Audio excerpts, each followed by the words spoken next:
Hello साथियों, आप सभी का एक बार फिर से आपका अपना चैनल माई ज्ञान गूगल चैनल स्वागत है। साथियों, जैसे आप सभी को पता है कि मैं आपके लिए आ गया क्लास 12th बच्चों के लिए जीव विज्ञान के, जी हाँ, सब्जेक्ट होगा जीव विज्ञान के कौन से चैप्टर से, पहले चैप्टर से, जिसका नाम है, आज का जो टॉपिक है लघु बीजाणु धानी। तो हम पढ़ेंगे लघु बीजाणु धानी के बारे में, परागकणों के बारे में, उपयोग पढ़ेंगे। तो साथियों आइए चलते हैं, देखते हैं क्या है। सबसे पहला आज का जो टॉपिक है क्या है, ध्यान दीजिएगा। यह आज का जो पहला टॉपिक है लघु बीजाणुधानी से। लघु बीजाणुधानी किसको कहते हैं, चलिए आज हम पढ़ेंगे लघु बीजाणुधानी के बारे में। सबसे पहले लघु बीजाणुधानी, ध्यान दीजिएगा, लघु बीजाणुधानी क्या होता है नोट करिएगा, नोट करते जाइएगा। लघु बीजाणुधानी एक प्रकार की क्या है, देखिए यहाँ बताया गया इसके 4 भित्ति परतों से क्या आवृत होती है। 4 भित्ति परत, जैसे देखिए यहाँ पे इसके 4 भित्ति परत, यहाँ पर देखिए, यहाँ पर आप देखेंगे तो पाएंगे, यहाँ पर देखिए, यहाँ पर देख रहे हैं ना 4 भित्ति, ये लघु बीजाणुधानी है, ये 4 भित्ति परतों में विभाजित है। पहला इसमें क्या होता है, ये जो पहला पॉइंट है ना, इसको बोलते हैं बाह्य, क्या बोलते हैं, बाह्य त्वचा होता है। पहला जो होता है इसको बोलते हैं बाह्य त्वचा, क्या बोलेंगे, बाह्य त्वचा होता है, बाह्य त्वचा होता है, ठीक है, बाह्य त्वचा होता है। और दूसरा जो पॉइंट होता है वह क्या होता है, दूसरा पॉइंट इसमें बोलते हैं जी, जिसका दूसरा जो पॉइंट होता है अंत स्थितियम, क्या हो जाएगा, अंत स्थितियम, ये दूसरा इसका पर्त देख रहे हैं ना, यहाँ पे दूसरा पर्त है, पर्त क्या होगा, अंत, क्या लिखेंगे, अंत लिख लीजिए, ठीक है, अंत स्थितियम लिखिए, अंत स्थितियम, क्या लिखेंगे, स्थितियम लिखिएगा, अंत स्थितियम हो जाएगा। इसके बाद क्या है, तीसरा जो पॉइंट है यह आपको दिख रहा है ये वाला पर्त, जिसको बोलते हैं मध्य पर्त, क्या बोलते हैं, मध्य पर्त, याद कर लीजिएगा, मध्य पर्त होता है, मध्य पर्त हो जाएगा। इसके बाद अगला पॉइंट क्या है, जी हाँ, अगला यानी चौथा पॉइंट जिसका नाम है टेपिटम, क्या बोलते हैं इसको, टेपिटम, याद कर लीजिए, टेपिटम, टेपिटम होता है, याद कर लीजिएगा। यह जो टेपिटम है, ध्यान दीजिएगा, टेपिटम क्या है, यहाँ पर देखिए सबसे अंदर वाला भाग, ये वाला भाग देख रहे हैं, जो गोला गोला दिख रहा है ना, ये वाला पॉइंट दिख रहा है ना, ये वाला, इसको बोलते हैं कौन सा भाग, इसको बोलते हैं, ये वाला जो परत होता है इसको बोलते हैं टेपिटम, क्या बोलते हैं, टेपिटम। ये 4 परत है। अब मैं बात करता हूँ टेपिटम का कार्य क्या होता है भाई, टेपिटम का कार्य होता है तीनों परतों को, ध्यान दीजिएगा, जो ये तीनों परत होता है ना, ये क्या होता है, ये जो तीनों परत होता है, नोट करिएगा, यह वाला परत, यह वाला परत, इन तीनों परतों की रक्षा कौन करता है, यह सुरक्षा प्रदान करता है, सुरक्षात्मक करता है, कौन सा, जो होता है टेपिटम, कौन करता है, तीनों परतों का सुरक्षा का कार्य कौन करता है, टेपिटम करता है। और टेपिटम क्या करता है, परागकोश को, जो परागकोश होते हैं, ठीक है, इसका एक और काम कौन होता है, परागकोश, क्या होता है, परागकोश जो होता है ना, परागकोश को स्फुटन कराने में, परागकोश को स्फुटन, ठीक है ना, परागकण को क्या लिखते हैं, स्फुटन करने में, इसको बोलते हैं स्फुटन करने में, ठीक है, परागकोश को स्फुटन कराने में मदद करता है। इसके बाद इसका क्या कार्य है भाई, देखिए, यह भी करता है और विकासशील परागकणों का पोषण देता है, और विकासशील, यहाँ पर नोट करिएगा अगला पॉइंट, देखिए टेपिटम क्या होता है, यह वाला आपका हो गया, टेपिटम का क्या कार्य करता है, देखिए टेपिटम जो होता है, ध्यान दीजिएगा, टेपिटम, इसका एक और काम क्या होता है, टेपिटम होता है, ठीक है, टेपिटम लिख लीजिएगा, टेपिटम, ये आपका हो जाएगा टेपिटम। इसका एक और काम होता है, देखिए इसका एक और काम कौन सा होता है, इसका एक और कार्य जो होता है वह क्या करता है, यानी इसमें विकासशील परागकणों को, ठीक है ना, विकासशील, जो विकासशील होते हैं ना, विकासशील जो होते हैं, विकासशील, ठीक है, विकासशील जो परागकण होते हैं, विकासशील परागकणों को क्या करता है, विकासशील परागकणों को, ठीक ना, विकासशील परागकणों को क्या करता है, पोषण देता है, पोषण देने का काम यही करता है, पोषण, समझ रहे हैं ना, भोजन यही देता है इसको, भोजन देगा तभी क्या होता है, परागकण जीवित रहता है, जो बाद में चल के क्या करता है, स्फुटन में मदद कराता है। तो स्फुटन में क्या करता है, मदद करता है। तो परागकणों को पोषण देने का कार्य करता है। और प्रत्येक लघु बीजाणुधारी के अंदर कई हजार लघु बीजाणुधारी परागकण होते हैं। अब इसके अंदर देखिए, प्रत्येक ये लघु बीजाणु दिख रहा है ना, ये लघु बीजाणु जो दिख रहा है हमको, ठीक है, ये लघु बीजाणु जो दिख रहा है ये वाला, देखिए यहां से आपका ये हो जाएगा आपका, ठीक है, सॉरी इसको, चलिए यहाँ पहले देखिए, यहाँ हम देखते हैं ये वाला भाग, ये वाला भाग, ठीक है ना, ये वाला जो भाग है, इस भाग को बोलते हैं लघु बीजाणुधानी। इस लघु बीजाणुधानी के अंदर क्या होता है, प्रत्येक लघु बीजाणुधानी के अंदर हजारों की संख्या में, इसके अंदर क्या होता है, हजारों की संख्या में क्या होता है, हजारों की क्या होती है, हजारों की संख्या में, हजारों की संख्या में, हजारों की संख्या में, हजारों की संख्या में क्या करता है, हजारों की संख्या में, और इसमें क्या होते हैं, अवेलेबल होते हैं लघु बीजाणु अंदर, और उसमें परागकण होते हैं, क्या होते हैं, परागकण, ठीक है, ये चीजें होती है, आपको नोट करना है, ठीक है ना, ये है लघु बीजाणुधानी। अगला पॉइंट आपका क्या है, अगला पॉइंट है जी, अगला पॉइंट एक है परागकण, याद करिएगा, परागकण, ये ही परागकण देखिएगा, ये दिख रहा है ना, यह परागकण है, इसको बोलते हैं परागकण, क्या बोलते हैं, परागकण।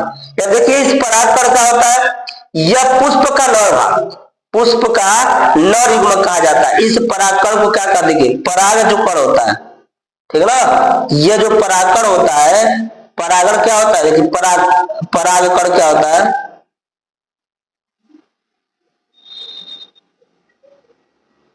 परागकण जो होता है, ठीक है, परागकण क्या होता है, जो परागकण होता है ना, वह क्या करता है, परागकण का क्या होता है, इसको बोलते हैं पुष्प का, क्या बोलेंगे, पुष्प का नर युग्मक, नर युग्मक क्या होता है, पुष्प का नर युग्मक होता है, पुष्प का नर युग्मक, याद कर लीजिएगा, पुष्प का नर युग्मक होता है। और इसका आकार कैसा होता है, इसकी आकार की बात करेंगे, ठीक है, इसकी आकार की बात करें तो क्या होगा, गोलाकार होता है, क्या होता है, यह होता है गोलाकार, याद कर लीजिएगा, दिख रहा है ना, इसका साइज कैसे होता है, गोलाकार दिख रहा है ना, यह गोलाकार होता है, ठीक है। और इसका व्यास कितना होता है, इसका जो व्यास होगा, देखिए इसकी बात करते हैं व्यास की, किसकी बात करते हैं, इसकी व्यास की बात करेंगे तो व्यास क्या होता है, इसकी व्यास जो होता है, ठीक है, इसकी व्यास कितनी होती है, इसकी व्यास की बात करेंगे,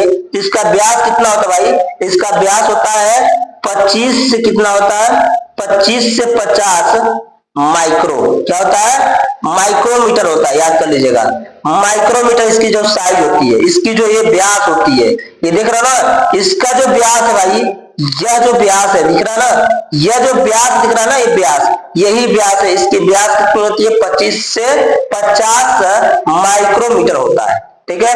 अगला पॉइंट इसमें क्या है, अगला पॉइंट, इसका जो बाह्य भित्ति होता है, बाह्यचोल कहते हैं, बाह्य भित्ति जो होता है, ठीक है ना, बाहरी भित्ति जो होता है, देखिए इसके बाहरी भित्ति को याद करिएगा, इसके बाहरी भित्ति ये वाला भाग, इसके बाहरी भित्ति को क्या कहेंगे, यह वाला भाग ना, इसके बाहरी भित्ति को ये वाला भाग, जो बाहरी भित्ति होता है, ठीक ना, इस बाहरी वाली भित्ति को क्या कहते हैं, बाह्यचोल कहते हैं, याद कर लीजिएगा, बाह्यचोल क्या बोलते हैं, बाह्यचोल कहते हैं, नोट कर लीजिएगा, इसको कहते हैं बाह्यचोल, क्या बोलते हैं, बाह्यचोल कहते हैं, ठीक है।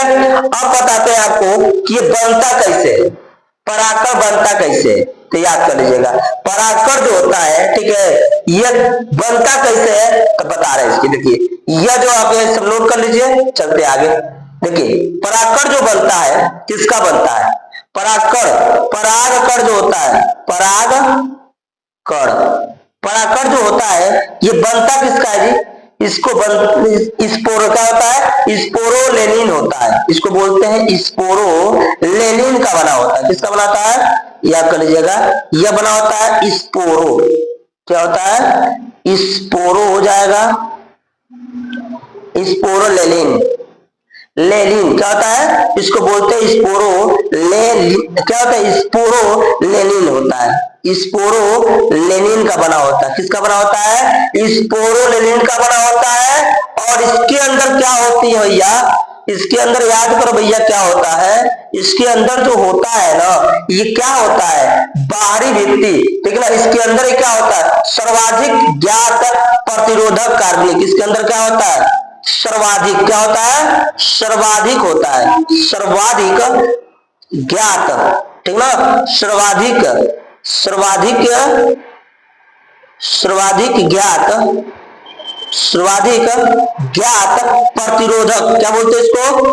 प्रतिरोधक, याद कर लीजिएगा, प्रतिरोधक, प्रतिरोधक कार्बनिक पदार्थ होता है।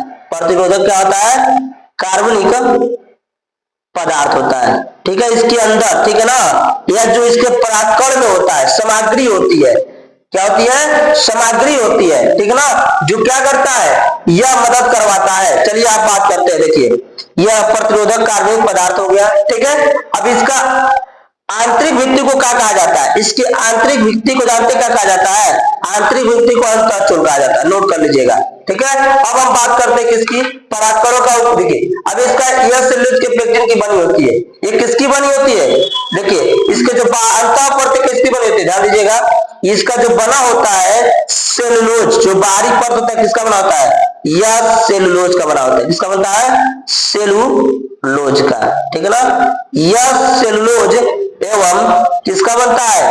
एवं पेक्टिन का बना होता है। नोट कर लीजिएगा, पेक्टिन का, किसका होता है? पेक्टिन की बनी होती है। पेक्टिन की क्या होती है? बनी होती है। नोट कर लीजिए इसको, क्योंकि एग्जाम के लिए हेल्पफुल होने वाला है भाई। नोट कर लो, ऐसे नहीं नोट करोगे ना फिर बाद में पछताओगे, बता दे रहा हूं। चलो आगे करते हैं इसका उपयोग। अब हम इसको बात करते हैं, इसकी उपयोग की बात करते हैं जी। उपयोग, परागकणों का उपयोग कहां कहां करते हैं भाई? देखिए परागकणों के, यहां देखिए परागकणों का उपयोग हम पोषण से भरपूर होता है, इसका प्रयोग आहार संपूरक रूप में करते हैं, ठीक ना।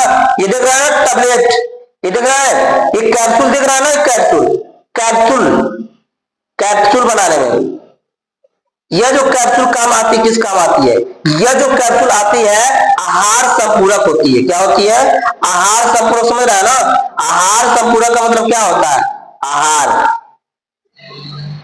आहार संपूरक, आहार संपूरक होते हैं, आहार संपूरक होते हैं भाई, ठीक है ना। ये आहार संपूरक होते हैं और यह गोलियां बनाई जाती है, टैबलेट बनाया जाता है खाने के लिए। और इससे क्या होता है? अगर एक टैबलेट आदमी खा लेगा ना तो क्या हो जाएगा? सुबह का भोजन से, मान लीजिए आप सुबह भोजन करते हैं ना, अगर सुबह भोजन करते हैं एक टैबलेट खा लेंगे तो क्या करेगा? उसके बराबर हो जाएगा, ठीक है ना। ये एक सुबह के भोजन के बराबर हो जाएगा।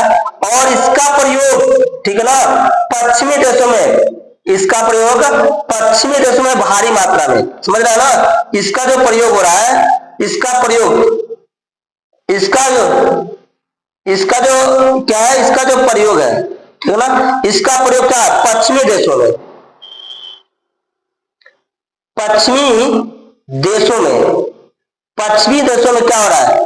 पश्चिमी देशों में, ठीक है ना, भारी मात्रा में क्या होता है? भारी मात्रा में, भारी मात्रा में इसका यूज हो रहा है। पश्चिमी देशों में भारी मात्रा में पराग उत्पादक गोलियां और सिरप, क्या बन रही है? पराग उत्पादन, ध्यान दीजिएगा, पराग उत्पाद, पराग उत्पाद से क्या बन रही है? गोलियां बन रही है और क्या बन रहा है? सिरप बन रहा है। क्या बन रहा है? सिरप, यह बन रहा है कहां? पश्चिमी देशों में। कहां पे? पश्चिमी देशों में, ठीक ना, इनका यूज किया जा रहा है। देखिए यहां पर जैसे क्या है, देखिए यहाँ पे ये गोलियां बनी है, देख रहा ना, और ये बहुत ही प्रतिरोधक होता है। जैसे इसमें इसका भाग में कौन करता है? जो देखिए एक आगे इसमें देखिए ये वाला यही दवा बनती है, देखिए ये दिख रहा ना, यह हो गया सिरप के रूप में हो गया, देख रहा ना, यह है दवा, ये सिरप के रूप में हो गया। यहाँ पर देख रहा ना, आपको दिखाएगा फिगर में क्या करता है? Help of promote vitality, help improve the energy, और क्या प्रोवाइड इम्यूनिटी सपोर्ट, आपकी इम्यूनिटी बढ़ाता है, आपको एनर्जी देता है, इंप्रूव ओवरऑल हेल्थ, आपके स्वास्थ्य को अच्छा बनाता है, help improve the body stamina, आपके शरीर की स्टेमिना बनाती है, और यहाँ क्या दिया है, यहाँ दिया है प्रोमेटेड इम्यूनो सिस्टम, यानी आपका इम्यून जो सिस्टम होता है, प्रतिरोधक क्षमता होता है, उसको बढ़ाने का काम करता है। ये देखिए दवा दिख रहा है ना, बना कि नहीं बना, देखिए बना ना, बी पोले लिखा है, लिखा नहीं लिखा है। अरे मधुमक्खी जो होती है, मधुमक्खी जो क्या करती है, मधुमक्खी परागकणों का ही भोजन करती है और उसी से क्या करती है, बनाती है। अगला पॉइंट क्या इसमें देखिए, अगला पॉइंट इसमें दिया ये वाला, देखिए ये दिख रहा है ना, ये भी देखिए एक डायमंड का अवार्ड का है, और इसमें क्या इसका उपयोग कौन कौन करते हैं, देखिए इसका उपयोग हम क्या करते हैं, जो खिलाड़ी होते हैं, खिलाड़ियों, किसके द्वारा, जो खिलाड़ी होते हैं, ठीक है ना, खिलाड़ियों द्वारा होता है, खिलाड़ियों,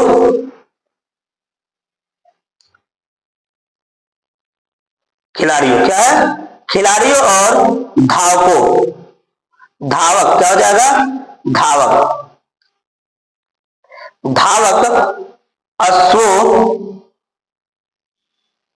धावक अश्वों की कार्य क्षमता, कार्य क्षमता, समझ रहे ना, कार्य क्षमता क्या होता है, कार्य क्षमता में क्या होती है, वृद्धि हेतु, वृद्धि के लिए की जाती है, वृद्धि के लिए क्या होती है, वृद्धि हेतु की जाती है।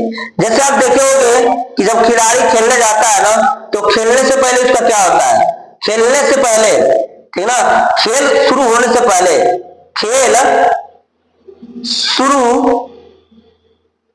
खेल शुरू, खेल शुरू होने से पहले,